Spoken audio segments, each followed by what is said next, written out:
হে friends, welcome back. আজকে একটা unique recipe বানাচ্ছি, যেটা হলো কলাইয়ের ডাল বা বিউলির ডাল দিয়ে মাটন। তো দেখে নেব রেসিপিটা কেমন হয়।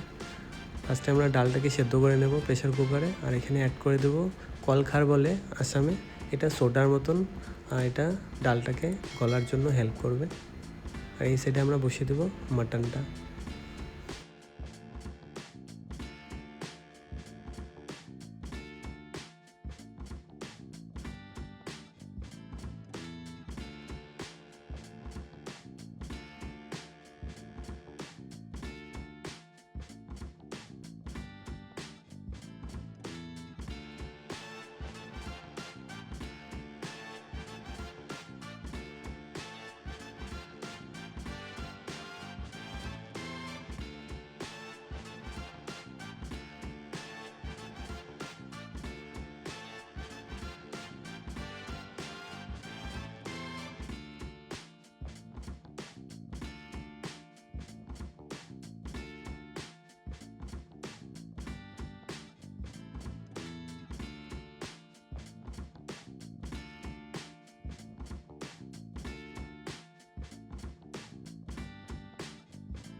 মাটনটা এখন 60%-এর উপরে কুক হয়ে গেছে। আর এখন আমরা অ্যাড করে দেবো এখানে আলু দেওয়া হচ্ছে। ম্যাক্সিমাম আসামের মাংসের ডিশগুলোতে আলু ইউজ হয়, যেমন বেঙ্গলেও মোটামুটি ননভেজ ডিশগুলোর মধ্যে আলু ইউজ হয়, তো তেমনই এখানেও ইউজ হয়।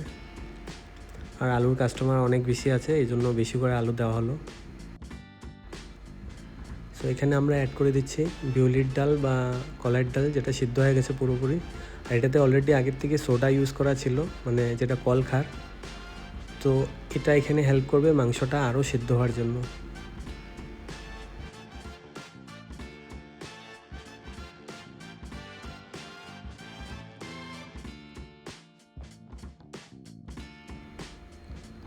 সো ফ্রেন্ডস, ডালটা পুরো মেল্ট হয়ে গ্রেভিটা দেখুন ঠিক হয়ে গেছে অনেক। আর মাংসগুলো প্রায় সিদ্ধ হয়ে গেছে, কেন কি এখানে আগের থেকে কলখার দেওয়া ছিল, যেটা সোডার মতন এফেক্ট এনেছে এখানে। মাংসগুলো অনেক কম টাইমেই সিদ্ধ হয়ে গেছে। আপনারা এই রেসিপিটা ট্রাই করবেন, খুবই টেস্টি আর ইউনিক রেসিপি।